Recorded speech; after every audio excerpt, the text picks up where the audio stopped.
The island of Taiwan has a long and intricate history shaped by centuries of migration, conquest, colonization, and modern geopolitical rivalry. Before its entanglement in the current cross-strait dispute between China and Taiwan, Taiwan was home to indigenous Austronesian peoples. These communities, culturally and linguistically connected to the Pacific and Southeast Asia, had lived on the island for thousands of years, maintaining fishing and subsistence agriculture while engaging in intermittent trade with Chinese merchants along the Fujian coast. In the early 17th century, Taiwan began attracting European colonial interests due to its location and resources. The Portuguese were the first to chart the island, naming it Ilha Formosa, or Beautiful Island. Soon after, the Dutch established a colonial base in southern Taiwan in 1624, followed by a brief Spanish occupation in the north. This period of European control was cut short in 1662 when Zheng Chenggong, better known as Koxinga, a loyalist of the fallen Ming dynasty, expelled the Dutch and founded the Kingdom of Tungning. Koxinga used the island as a base of resistance against the Qing dynasty, which ultimately defeated the Tungning regime in 1683. Under Qing rule, Taiwan was officially annexed into the empire and administered as part of Fujian province, but it remained a peripheral territory, viewed as both a frontier and a security challenge. By the late 19th century, with the Qing dynasty weakened and foreign powers encroaching on Chinese territory, Taiwan's value as a strategic outpost became more pronounced. Following the Qing defeat in the First Sino-Japanese War, the Treaty of Shimonoseki ceded Taiwan to Japan in 1895. Japanese colonial rule, which lasted 50 years, profoundly reshaped Taiwan's society, infrastructure, and economy. Japan invested heavily in transportation, industry, and agriculture, built railways and hospitals, and introduced compulsory education. Though the period was marked by political repression and cultural assimilation policies, many Taiwanese benefited from the island's rapid modernization. This era also created complex cultural legacies, as Japan's influence on language, architecture, and administration remains visible in Taiwan today. Japan's defeat in World War II led to Taiwan's administrative transfer to the Republic of China in 1945. Initially welcomed by the population, the new Kuomintang government quickly lost local support due to rampant corruption, authoritarianism, and poor governance. Tensions erupted in 1947 during the 228 incident, a mass uprising that was brutally suppressed, resulting in thousands of civilian deaths. This ushered in the White Terror, a period of martial law and political purges that lasted until 1987. After the Chinese Civil War ended in 1949, with the Communist Party victorious on the mainland, Chiang Kai-shek's KMT government retreated to Taiwan, establishing Taipei as the temporary capital of the ROC. For decades, the ROC maintained it was the legitimate government of all China.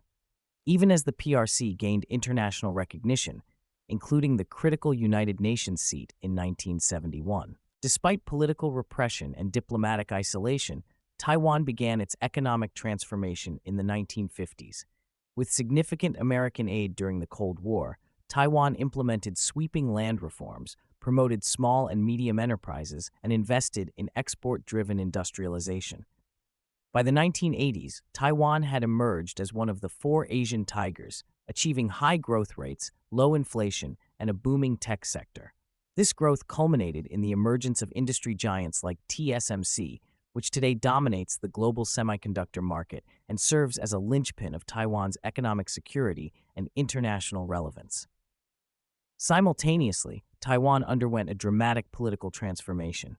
From the late 1980s onward, a peaceful democratization process dismantled martial law and ushered in multi-party elections, press freedom, and vibrant civil society. The formation of opposition parties such as the Democratic Progressive Party, along with the rise of a distinct Taiwanese identity, fundamentally shifted the island's political landscape. Most Taiwanese today consider themselves Taiwanese rather than Chinese, a shift reinforced by generational change, democratic values, and the ongoing threat posed by Beijing. This modern Taiwanese identity has been forged in contrast to the authoritarianism of the PRC, but also through growing partnerships with countries like Japan and the United States. Japan, despite its colonial history, is widely respected in Taiwan, remembered as a modernizer rather than an oppressor. Cultural and economic ties between the two nations have deepened, particularly since Taiwan's generous donations after the 2011 Tohoku earthquake and Japan's reciprocation during Taiwan's COVID-19 struggles. Japan grants visa-free entry to Taiwanese citizens and continues to advocate for Taiwan in international settings, albeit within the constraints of its One China policy. The United States remains Taiwan's most crucial partner. While the U.S. formally recognizes Beijing, it maintains a robust, unofficial relationship with Taiwan through the Taiwan Relations Act, which ensures arms sales and defensive support. Strategically, Taiwan is critical to U.S. interests in the Indo-Pacific, serving as a buffer against China's naval ambitions and controlling much of the global supply of advanced semiconductors.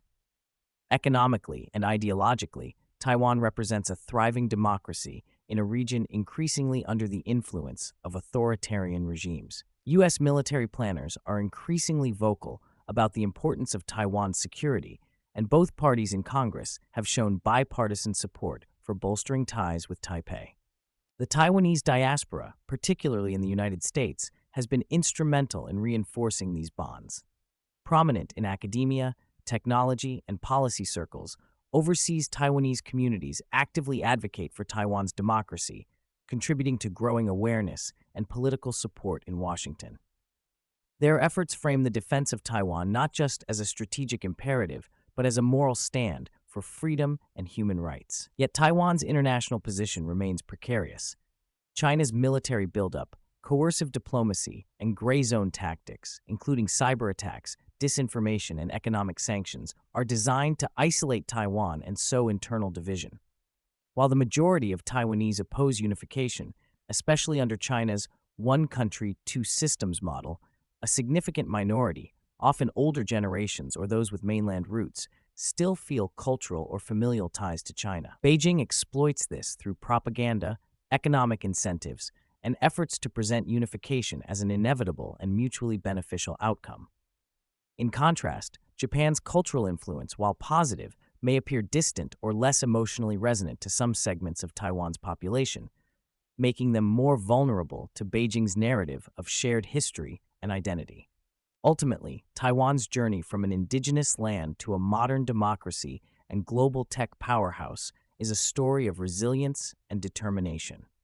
As tensions rise in the Indo-Pacific, Taiwan's future will impact not just its own people, but the global balance of freedom and stability. Thanks for watching. If you enjoyed this breakdown, be sure to like, subscribe, and stay tuned for more deep dives into history and geopolitics.